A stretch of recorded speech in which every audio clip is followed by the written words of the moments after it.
자, 새로운 아침, 새로운 한 주간이 시작되었습니다. 이번 한 주간도 말씀과 기도로 하나님과 함께 동행하며 승리하시기를 바랍니다. 기도 제목 한번 따라 하시겠습니다. 세상의 특권이 아니라 하나님의 약속을 믿음으로 붙잡게 하소서. 아멘. 사랑하는 성도 여러분, 혹시 이런 마음을 가진 적이 있습니까? 내가 구원받은 것이 너무나 귀하고 감격스러워서 견딜 수 없는 감사와 감격이 있는 것입니다. 그래서 또 반대의 감정을 가지게 되는데요. 이 좋은 구원을 내 가족과 내 지인이 알지 못하는 것이 너무나 안타까워서 고통스러워 견딜 수 없는 마음이 있는 것입니다. 오늘 본문의 사도 바울의 심정이 이와 같아요. 그래서 그는 이렇게 자신의 마음을 표현하고 있습니다. 로마서 9장 1절 2절을 보세요. 내가 그리스도 안에서 참말을 하고 거짓말을 아니하노라. 나에게 큰 근심이 있는 것과 마음에 그치지 않는 고통이 있는 것을 내 양심이 성령 안에서 나와 더불어 증언하노니. 3절 나의 형제 곧 골육의 친척을 위하여 내 자신이 저주를 받아 그리스도에게서 끊어질지라도 원하는 바로라. 이 사도 바울의 두 가지 마음, 내가 구원받은 것이 너무나 귀하고 소중한데 내 가족, 내 동족이 예수님을 믿지 못하고 구원받지 못한 걸 생각하면 견딜 수 없어서 차라리 내가 저주를 대신 받아서라도 그들이 예수님 믿으면 좋겠다. 그런 마음을 지금 표현하고 있는 것이죠. 그러니까 바울은 자신이 전에 세상에서 가졌던 특권이 좋은 것이었지만 그 특권으로 인해서 참된 복음의 의미를 깨닫지 못하고 오히려 하나님의 뜻과 반대되는 삶을 살았습니다. 그런데 죄인 중에 괴수인 자신이 예수 그리스도의 은혜와 사랑을 경험하고 구원받고 나니까 너무 감사한 겁니다. 구원의 복음을 깨닫지 못하고 여전히 혈통과 율법의 형식만을 붙잡고 사는 이스라엘이 너무나도 안타깝고 불쌍해 보이는 것입니다. 거기서 끝나지 않죠?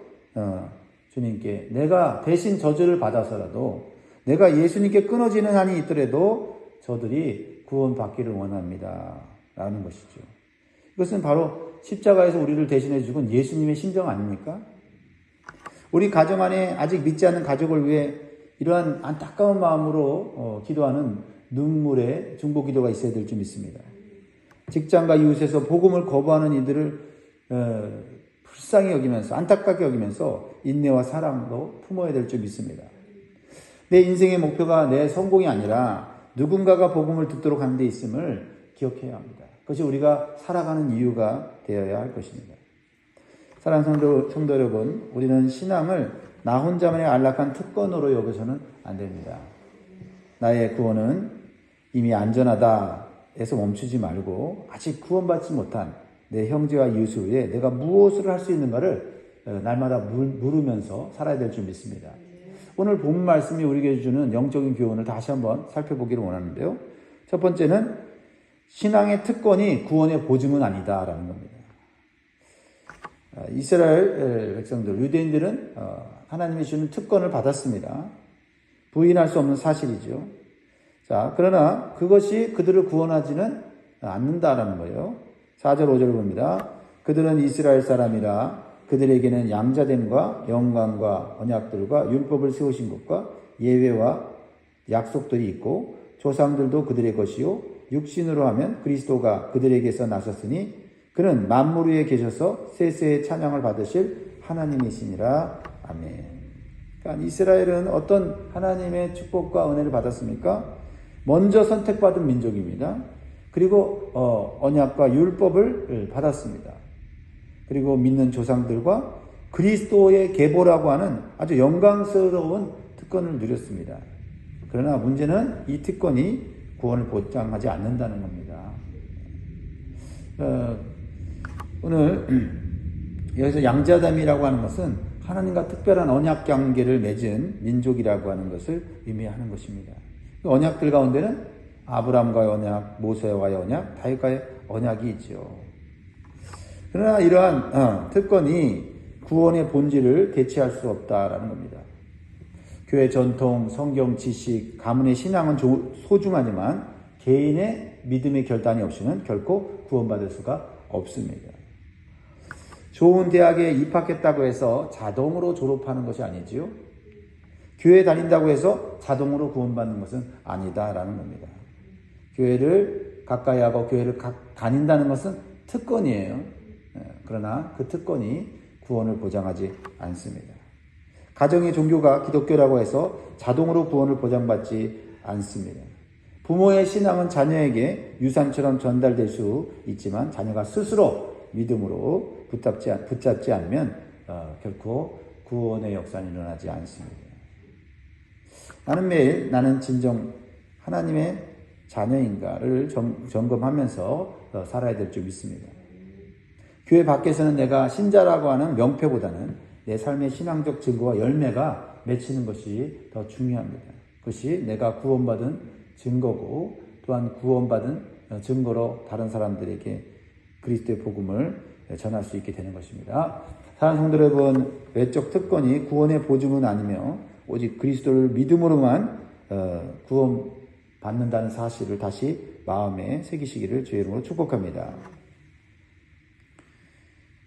두 번째로 주신 교훈은요, 구원은 하나님의 은혜와 주권적 선택에 달려 있습니다라는 겁니다.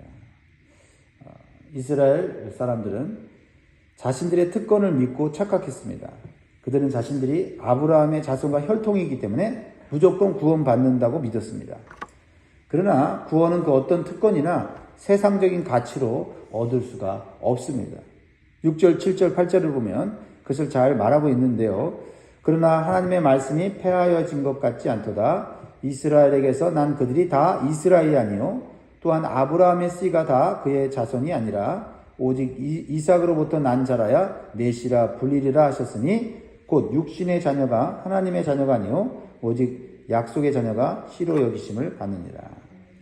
바울은 충격적인 말을 합니다. 이스라엘에게서 난 자들이 모두 이스라엘이 아니라고 말을 하고 있어요.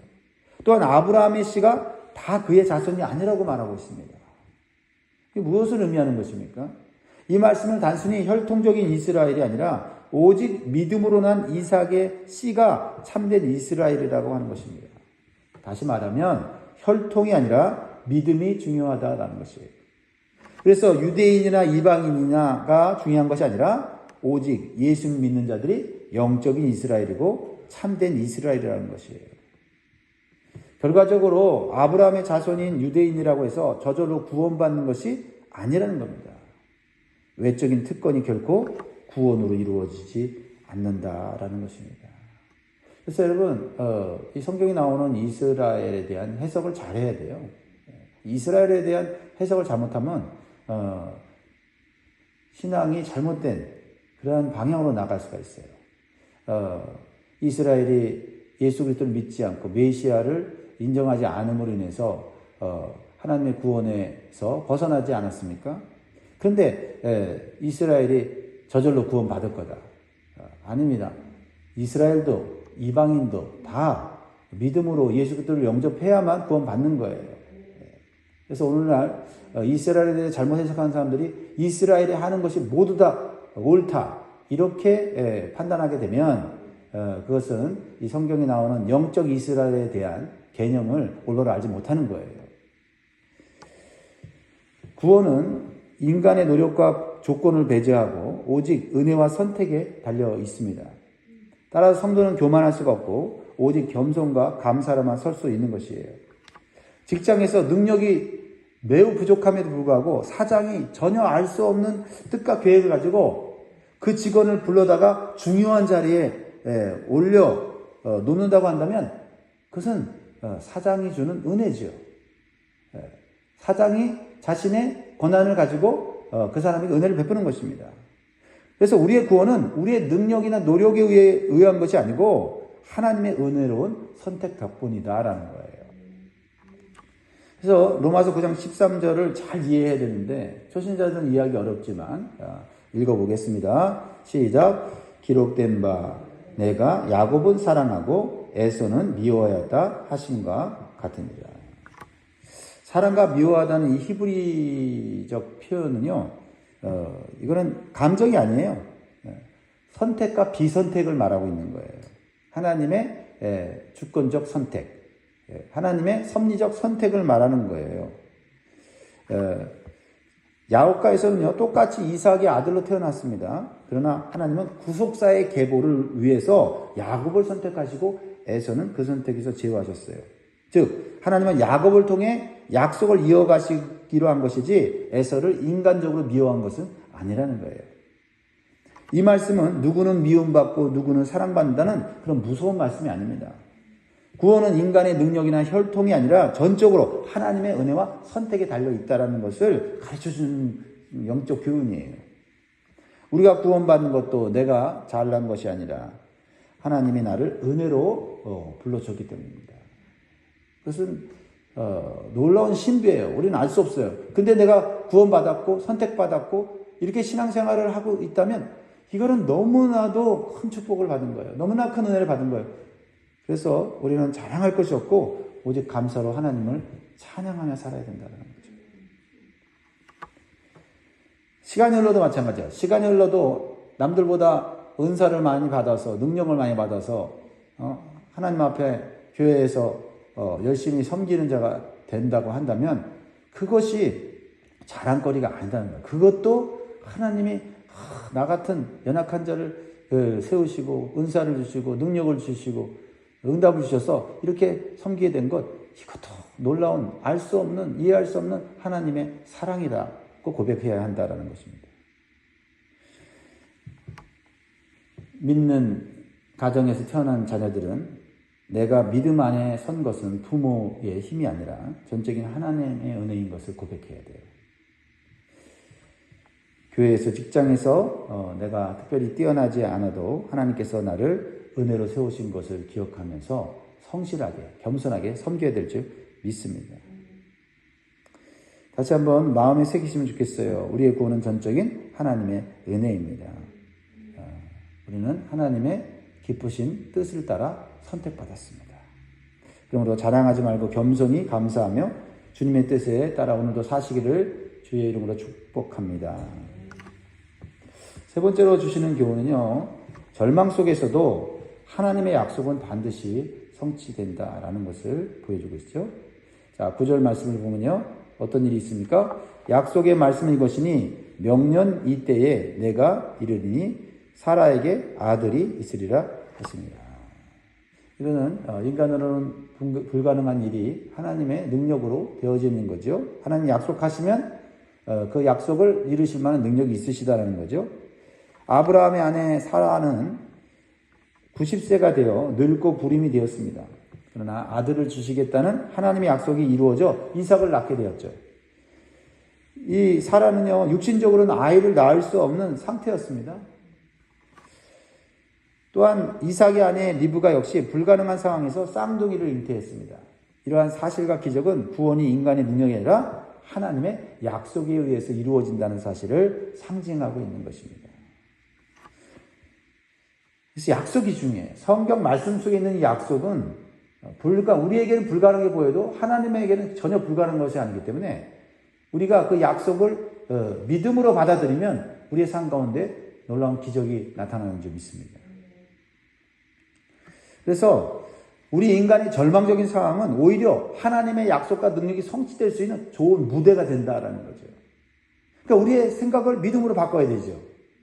하나님 말씀을 읽을 때 그 말씀이 이해가 되지 않고 불가능해 보여도 믿음으로 아멘 하면 그게 나에게 이루어지는 것은 그것은 하나님이 약속한 것을 이루시는 능력이 하나님이시기 때문이다. 그런 것입니다. 사랑하는 여러분, 구원의 문제뿐만 아니라 혹시 자녀 문제, 또 경제 문제, 법적인 문제, 여러 가지 삶의 어려운 문제들로 인해서 낙심하는 분들이 계십니까? 하나님의 말씀 속에 있는 약속들을 붙들고 기도하시기 바라요. 약속이 이루어질까 하는 의심을 버리고 이 약속의 말씀을 붙잡고 믿음으로 기도하면 됩니다. 직장에서 막다른 길을 만날 때에도 하나님이 열어주실 새로운 문을 기대하는 거죠. 막혔을 때 나는 할 수 없다. 어느 누구도 도울 수 없다. 그랬을 때 우리는 마음속으로 믿음이 확 올라와야 돼요. 야, 이때 하나님이 역사하시면은 하실 수 있지. 그렇습니다. 어떤 질병이나 고통 속에서도 하나님은 약속하신 바를 반드시 이루시고 성취하십니다. 그러므로 사랑하는 성도 여러분, 상황이 아니라 약속을 바라보시기 바랍니다. 현실이 아니라 하나님을 바라보시기 바랍니다. 믿음의 눈으로 절망을 바라볼 때 우리는 그곳에서 소망을 발견하게 되는 것입니다. 말씀 맺겠습니다. 사랑하는 성도 여러분, 하나님의 선택은 인간의 이해를 초월하는 신비예요. 그러나 분명한 것은 하나님의 은혜가 우리를 선택하셨다는 사실입니다. 오늘 말씀의 교훈을 다시 새겨봅니다. 신앙적 특권은 구원의 보증이 아니다라는 거죠. 특권을 받은 것은 감사할 일이지만 그 특권이 우리를 저절로 시키지는 않는다는 거죠. 그리고 구원은 하나님의 주권적 선택에 달려 있습니다.